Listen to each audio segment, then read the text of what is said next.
Hi, welcome to Fictional Narrative. I'm Neri, and today I'm going to be wrapping up my month of May. I know it is a little bit late, but I got a little caught up in some stuff. So, May, I participated in Asian Readathon. I read Emergency Contact first. I believe I rated it a 3 out of 5. I had some issues with the book that I just could not let go.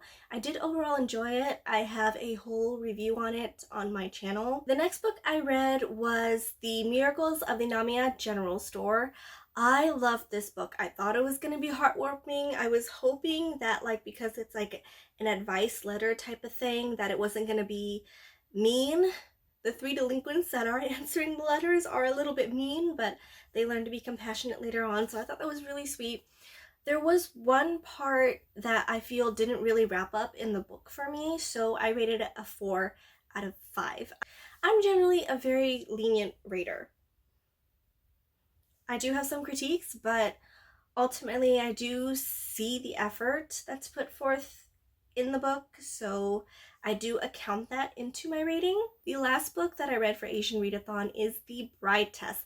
This one is my 5 out of 5. I enjoyed it so much. I mean, the whole concept of the mail order bride is really meant to bring the characters together, and Esme is a strong character throughout, and I just love her. She is like my second favorite. My first favorite is the older brother Kwan, just because, he is.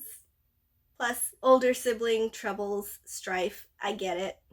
I've been there. Kai, to me, he's so relatable, just the way that he thinks. I so understand, like, every step of the way that his character is broken down, I can empathize with him all of the way, and I thoroughly enjoyed his character up until the end, but it's for the drama. Anyway, there's this part that's kind of a pet peeve of mine when I'm reading anything, which is when you kind of have a bunch of characters that just convene in one room, and it removes you, the reader, from the enjoyment, just because, you're very aware that they're all there, just staring at each other, waiting for the next person to, speak and break the ice. And I think that is so awkward and probably the point, and I could see why I need to be using this, but it just took me away from it. I had to put the book down. Ultimately,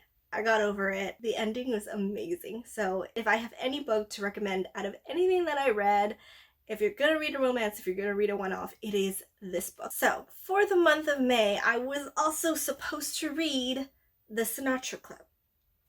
I did not read The Sinatra Club. I just couldn't make it. Instead of finishing The Sinatra Club, I actually picked up the second and third book from the Maisie Dobbs series.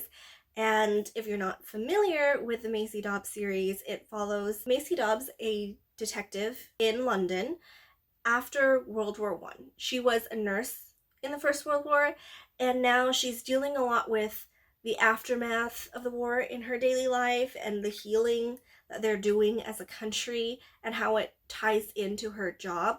She's very much a detective who does things on her own terms, which is really refreshing. I don't know how, believable it is sometimes in the way that she addresses her clients, but as a character, I kind of like that for her. Yeah, I don't see that with a lot of detectives where they're like, yes, I'll take the job, but here are my terms, and if those aren't acceptable to you, you can find a different detective.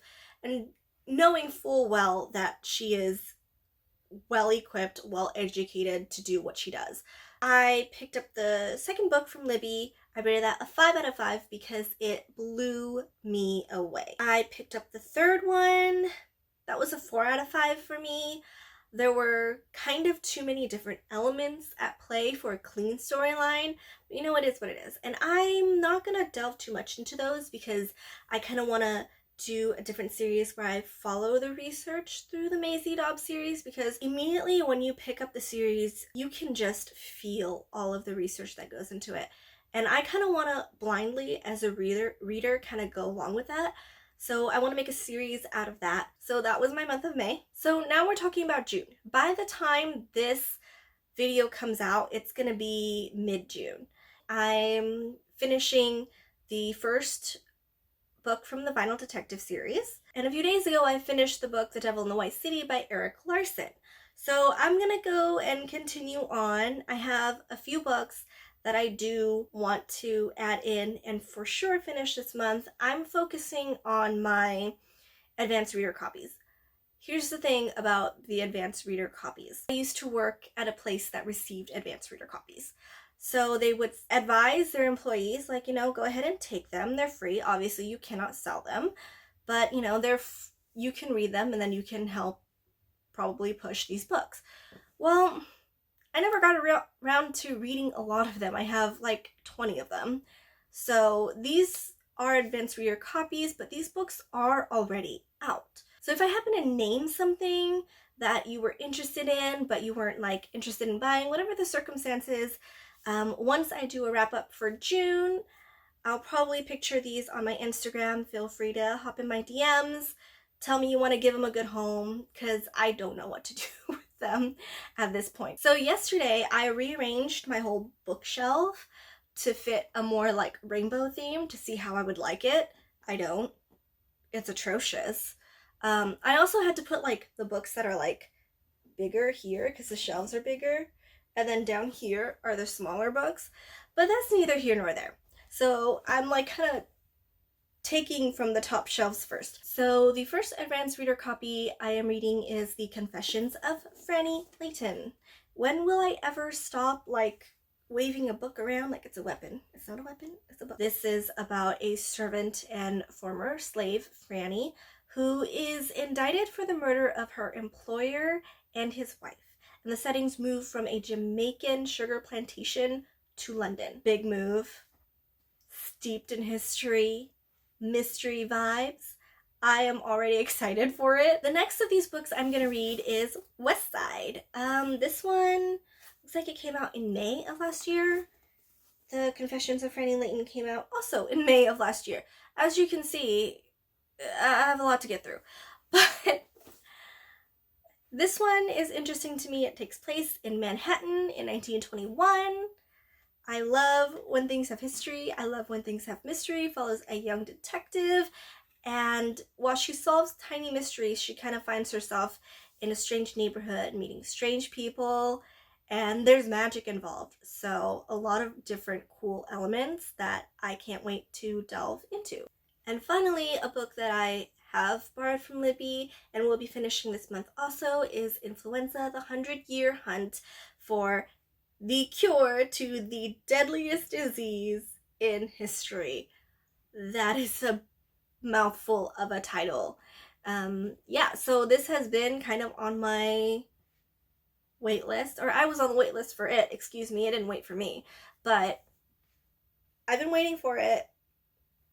Kind of a grim book, but last year I started reading more of these like medical historical books, and I've been really into that, so just kind of continuing it. And if you made it this far, thank you for watching. Bye!